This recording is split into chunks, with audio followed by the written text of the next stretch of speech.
Today, we will discuss a hot issue, literally. Global warming has been heating up the planet. It's been getting worse by the year. For 2 weeks last month, from the 31st of October to the 13th of November, leaders and representatives from 197 countries were sequestered in a campus in Glasgow, UK. The goal? To find workable solutions to tackle this catastrophic problem. It was COP26, or the 26th United Nations Climate Change Conference. For most delegates and observers, COP26 is yet another milestone after the landmark 2015 COP21 in Paris. Yet, many activists and youths dismissed COP26 as, quote, blah, blah, blah. So, we are here to discuss the topic, COP26, will it make a difference? Before that, in keeping with the IQI tradition, let me provide a historical context to climate change consciousness over the decades. The first time the world actually started looking at sustainability issues was in 1965, when the United Nations set up the UN Development Fund, or UNDP. Then, in 1972, right after the UN Conference on the Human Environment, the UN Environment Programme, or UNEP, was formed. It's responsible for developing international environment agreements and encouraging environmental science. It was because of this critical importance of science that in 1988, another major organization was set up, the Intergovernmental Panel on Climate Change, or IPCC.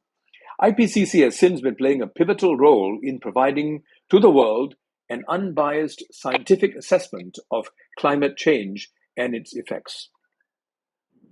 1 year earlier, in September 1987, there was the Montreal Protocol, considered by many as perhaps the first big bang in climate change discussion. It was one of the most successful environment agreements signed by 197 countries. It continues to provide inspiration on what international cooperation at its best can achieve. It was the first time the world acknowledged the need to get rid of substances that deplete the ozone layer. There was heightened awareness of climate change at unprecedented levels. It was this awakened consciousness that in 1992 led to the International Environment Treaty to combat dangerous human interference with the climate system. Known as the Rio Convention, it came into effect 2 years later in 1994. 197 countries have since signed and ratified the historic agreement, which is called the UN Framework Convention on Climate Change, or UNFCCC. The Conference of Parties, or COP, came into being soon after as the supreme decision-making body of the UNFCCC. All 197 states that are parties to convention are represented at COP, which will take decisions necessary to promote the effective implementation of the agreement. Now, COP meets every year, unless the parties decide otherwise. The first COP was held in Berlin in 1995. 2 years later, in December 1997, during COP3 in Kyoto, there was another protocol called the Kyoto Protocol, which helped to operationalize agreements under the Rio Convention. The protocol established mechanisms for international trading of carbon emissions. It also placed the onus on developed countries to lead the way in taking strong action to reduce emissions by the year 2000 to 1990 levels. This target was obviously missed. The Doha Amendment of 2012 stipulated a second commitment period from 2013 to 2020. Now, 2015 was a special year for climate change awakening. The United Nations announced its 17 Sustainable Development Goals, or SDGs. Climate action is goal number 13. The other 2015 milestone was COP21 in Paris.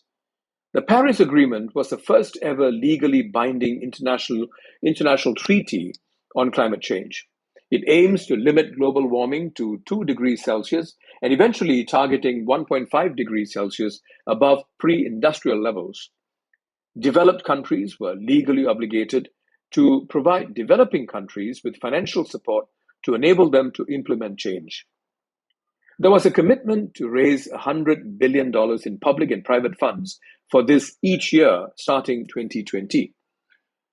6 years on, today we have COP26. The goal was to finally set out practical and feasible steps to eventually achieve the target of 1.5 degrees Celsius. On the 13th of November 2021, a few weeks ago, the Glasgow Climate Pact was finally agreed upon. It was the first ever climate deal to explicitly name coal, the worst fossil fuel for greenhouse gases, as a target for elimination. So what are the key achievements of COP26?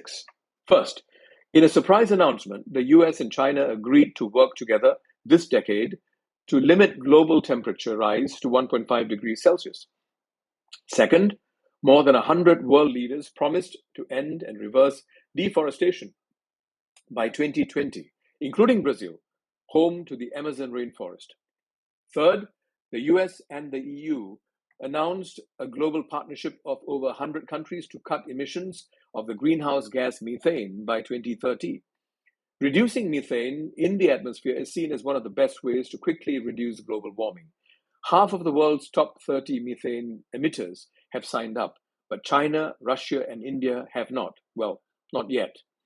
Fourth, more than 40 countries committed to move away from coal, but the world's biggest users such as China, India, and the US did not sign up.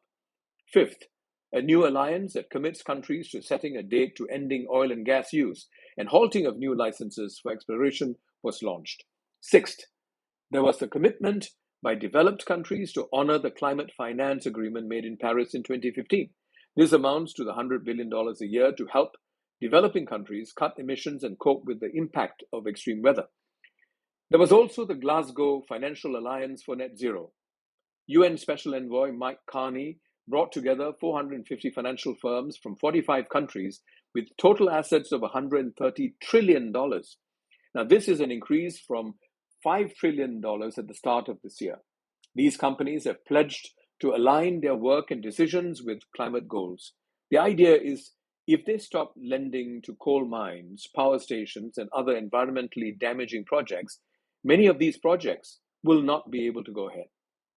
Observers say that COP26 saw a real desire to listen and learn from each other and work together as a global community. There were 50,000 active participants online and in person. Experts see it as the start of a breakthrough on key issues. US climate envoy John Kerry said that the text, I quote, is a powerful statement, unquote, while New Zealand's top negotiators saw it as representing the least worst outcome. Yet the reality was different and harsh for smaller island states such as Barbados and the Maldives, for whom a 2-degree temperature rise is a death sentence. For many activists and youth such as Greta Thunberg, it's nothing more than blah, blah, blah. Almost in response, COP26 President Alok Sharma said that delegations could say with credibility that they have kept 1.5 degrees within reach. He added, I quote, but its pulse is weak. It will only survive if we keep our promises, if we translate commitments to rapid action, unquote. UN Secretary General Antonio Guterres was less delicate in his language. He said the planet was, quote, hanging by a thread. We are still knocking on the door of climate catastrophe. It is time to go into emergency mode, or our chance of reaching net zero will itself be zero. So, here are two big questions before we start the discussion. Number one, although many countries pledged to move away from coal, both China and India insisted that the word phase out should be changed to phase down. This is significant because on the 10th of November 2021, the Xinhua news agency reported that China had produced more coal than ever before in a single day, 12 million tons of coal. The carbon dioxide released is roughly equivalent to Ireland's output for an entire year. So how committed are these largest emitters to eventually phasing out coal? Second, many activists and youths have labeled climate summits as, quote, greenwashing festivals. So, have these climate conferences and conventions since Rio in 1992 made enough of a difference? Is it time to take a different approach and perhaps have younger people in the driver's seat?